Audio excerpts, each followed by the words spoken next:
Okay guys, welcome back to Victor Cobra's Lair. Okay, so what we have here is we have a new update on the crypto market cycle. This is my fifth, I believe, update on this. I started making these market cycle boxes like a few months ago, I think.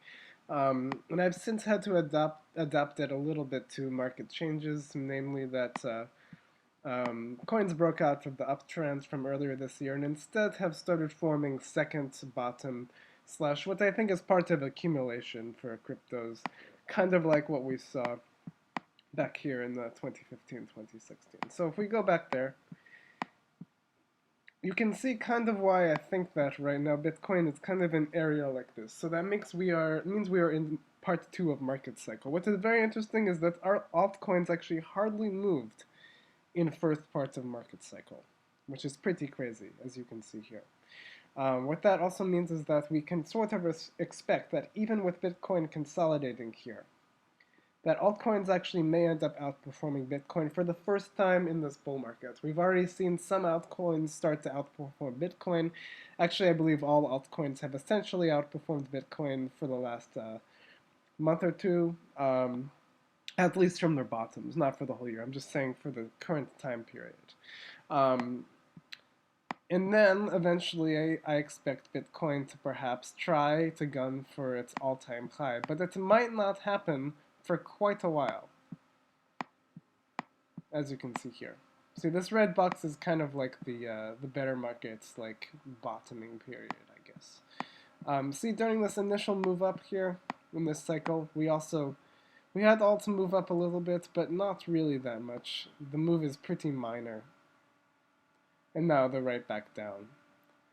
So although it doesn't look exactly the same, we can kind of say that it is kind of like Bitcoin's move from that period in time as well.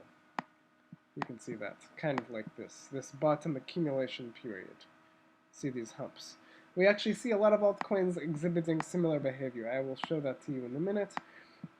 But for now, I want to kind of discuss like what would maybe stop a market from behaving the same way as last time. I mean, you know, um, actually, I don't know if I can do this accent for this whole video. I just want to discuss seriously about a couple of things that could prevent cryptocurrencies from behaving similarly to the last cycle. One of them is regulation. Obviously, we see some stuff going on, people really going after the fraudulent behavior in this market, which I think is good long term.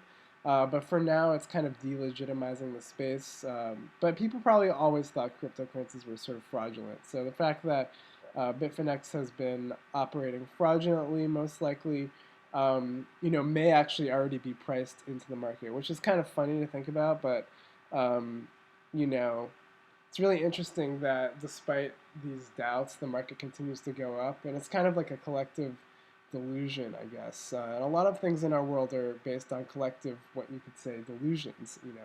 Our economy, you could arguably say that a lot of religion is. A lot of our beliefs and what keeps us together and keeps us from collapsing as a society is sometimes collective beliefs on things that don't actually exist. And for cryptocurrency, that is Tether. Tether is the collective belief in something that really isn't backed by anything. But you could also say the same thing potentially about the US dollar. So although I do think it would be great for them to expose what's going on and to fix this in the market before the market actually grows more, um, I'm not sure it would have a long-term negative impact on the price. Perhaps short-term, we could get some panicking, and we'd need some sort of liquidity transfer. If Tether implodes, there would have to be some sort of reserve where everybody would put their money. And you know, it's interesting because people are still paying these specific prices for these cryptocurrencies despite this amount. So maybe this is really the fair value for cryptocurrencies. Anyway, sorry that was a little bit of a ramble. As you can see, Total 2 is trying to move up. It's still, it's out of this bearish channel, which is nice. I had drawn a different bearish channel for Total 2, but it's out of this one, and it tested it as support, actually. But this 75 billion area, I've marked it on my other chart, but the 75 to $80 billion area, you can see, we found pretty extreme resistance there. So we need to get above this zone, and then we can head towards 120 billion. But this chart is really just about a market cycle update. I now believe we are kind of in phase 2. Um, and in this phase, I sort of expect altcoins to move sort of consistently up. I drew this a while ago. I also drew this a while ago. And interestingly, Bitcoin actually bounced from that level pretty hard, as I indicated it could happen. I thought it could happen a little later or a little earlier, and it kind of happened somewhere in between where I drew these lines. Um, what I do want to see is Bitcoin actually holding above this downtrend channel. Also, actually, if you look at this channel that I've drawn, I have another channel that I've drawn where they haven't broken out yet.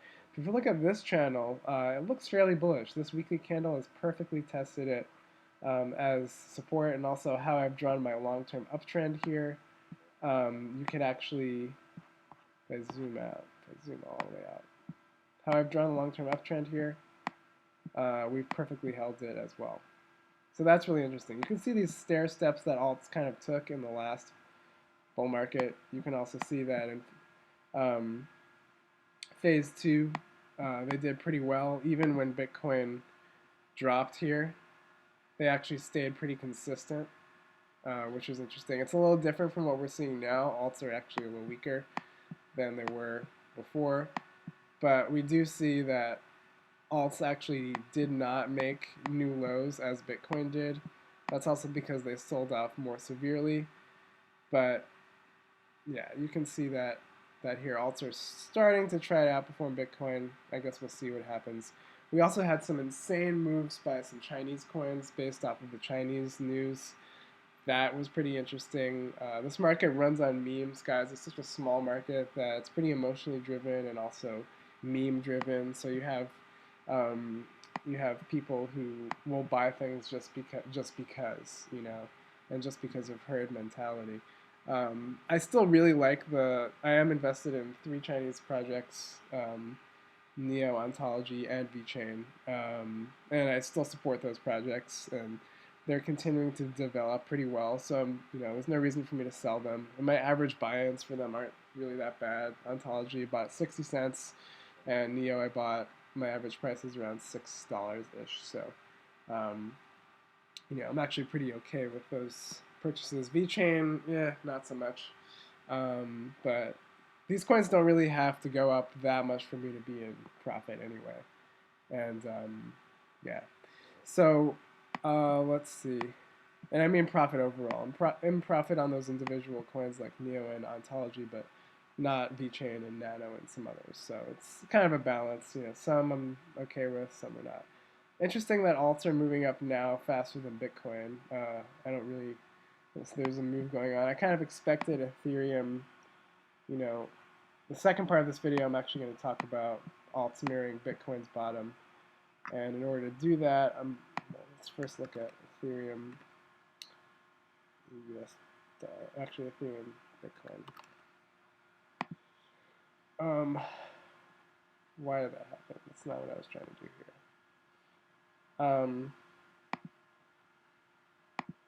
I did actually think that we could maybe see Ethereum BART up here, just because the sell volume really wasn't here. And what's also interesting, you know, I really have to change this setup here. Also, I apologize again for my computer. For some reason, it really can't handle my handle TradingView without overheating. Okay, I'm gonna make sure that this. Okay. Sorry about that. Let's look at the daily chart. You can see that we have a very classic sort of Morningstar pattern that's trying to form on Ethereum right now. That Morningstar Reversal happened. I actually called this in my my group where we talk about crypto. I actually did call this potential Morningstar pattern not only on Bitcoin but also on VeChain. I did talk about how this Morningstar candle was forming. Morningstar forms when we have a large bearish candle and then a candle that tries to follow through, but it's usually on much lower volume, which indicates that the move wasn't really, sellers weren't super confident in the initial move.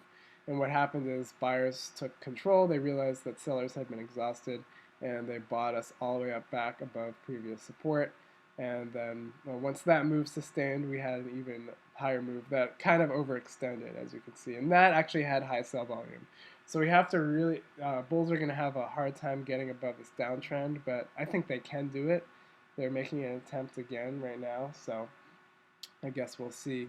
Also, Ethereum is trying to break out of this important horizontal zone. If it can, I think we could actually see maybe a bit of a delayed Morningstar. We didn't really have a Morningstar here, unfortunately, which is what I was hoping for, but it could actually, I really hope it gets back above the 50-day moving average here and maybe tries to attempt at the 200-day moving average and the long-term downtrend. That's really what I'm looking for, perhaps all the way up in the 0.025 area. That would be nice. That would be a nice relief bounce for the Ethereum holders. So now what I really wanted to look at was stuff like this. So let's look at VeChain and the US dollar. And let's also look at Bitcoin from, and this is really what I wanted to talk about aside from the market cycle thing, is how similar a lot of these altcoin bottoms are to what Bitcoin did. VeChain did make a slightly lower low, but it actually had a pretty strong bounce. You know, it tried to get above these two moving averages simultaneously. It kind of failed to hold above the 100, but at least it's back above the 50. That's encouraging. That initially happened with Bitcoin too. It could even retrace a good amount before it starts moving up. I'm not ruling that out. But you can see how very similar these sort of bottom accumulations are. You can also see the same thing in Neo. Yeah. Interestingly enough, I'm not surprised, TA is pretty amazing in the crypto market. And these moves are highly calculated, by the way, guys. Because it's so driven on speculation, TA actually makes a lot more sense in the crypto market. So you can see Neo actually got rejected right at the previous ascending channel support. But it's also kind of doing this like large double bottom. With Bitcoin, it was almost like a triple bottom, but you can see it's kind of looking like a giant double bottom here. And Neo is attempting to hold the 200-day moving average. If it can hold above there, that's very bullish, but I wouldn't be surprised to see it retrace to test the 100-day moving average in the $9 area. So I guess we'll see what happens with Neo there. I'd like to see it get above there, as it can quickly even get up to like $30. And that's where $30 to $40 is where I'll consider selling a portion for a longer term swing trade. So we'll see if that happens. Even if we look at Nano, Nano is one of the more interesting ones. Yeah, Nano is one of those few that has perfectly held a horizontal support for a while. Actually, Nano is the one that looks the most like Bitcoin from 2015. This market is really interesting. As much as people will be skeptical of what's going on and the long-term viability, it's really interesting how these patterns keep on playing out. Nano has held the 70 cents area on multiple occasions, as you can see. 1, 2, even 3, 4. And now, you know, if it gets above these moving averages again, we could actually see Nano make an impulse move ultimately all the way up towards like $4. You know, kind of mirroring what Bitcoin did in that period. That's pretty insane that cryptocurrencies are still seeing this type of price action. And that's why I continue to analyze it, because, you know, even if it fails, it's been a really interesting study for me as someone who loves visual stuff and psychology. You know, this is just fascinating to me. So if Nano can actually hold this area, can continue to do that, that would be pretty incredible. So that's pretty much it. Honestly, I was just sort of comparing. We can even look at coins that look worse. For instance, like Stellar, that made a lower low.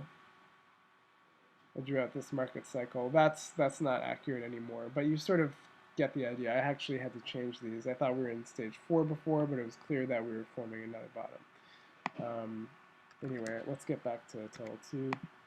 see how that's going. Oh wow, it's making a gun. It's trying to get above the 72 billion area. Be nice if we can do that.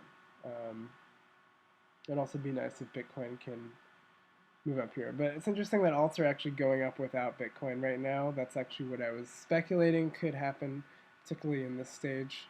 So guys, we'll just have to see. No one knows what's going to happen except for me because I am Victor Cobra and I know everything, obviously. But that's the update for the market cycle.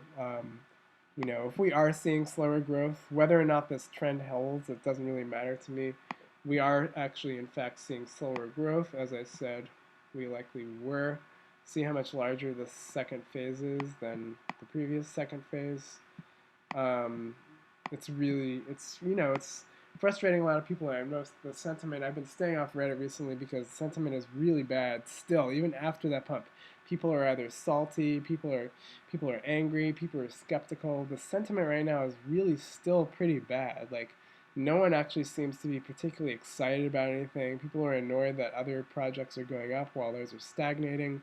We're not going to see sentiment really improve until we get a lot of new people into this market, because those people will be excited about new things. They'll be a lot more positive, and I think this is really a sign that a lot of the negativity has just been flushed out, or a lot of the, I guess, fearful people who can't stand the market, they've been flushed out. So it's pretty much just the bottom feeders and the people who are angry. That's all that's left, and that should make you wonder, what stage in the cycle we really are in. Are we still in the bottoming process?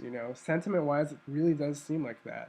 We don't have like incredibly bullish sentiment where new people showing up and being excited about projects. It's just a bunch of Shenanford still. Yeah, I guess we'll see what happens. But the sentiment-wise, this appears to be where we are in the cycle. Yeah, I guess that is about it. Like I said, there could be some black swan event that sends the market spiraling downwards, perhaps briefly breaking this long-term trend. But the market, as I have said in my most recent video, has shown extraordinary resilience. It's quite incredible. So yeah, I guess we'll see what's in store. As for trading, keep an eye on this channel here. Keep an eye out on this channel. For the total market cap, I still do expect maybe to move up to the $500 billion area if we can break out of this downtrend channel once and for all. Yep, that's it for me. Have a good night. I may not be able to update for the rest of the week, so that's why this video is sort of long. So yeah, not financial advice, just what I'm seeing in the market. It's totally my opinion. No, it isn't. It is real. It is what is really happening. No, shut up. Shut up. That's not my real persona. That's just my alter ego. All right, guys. See you later.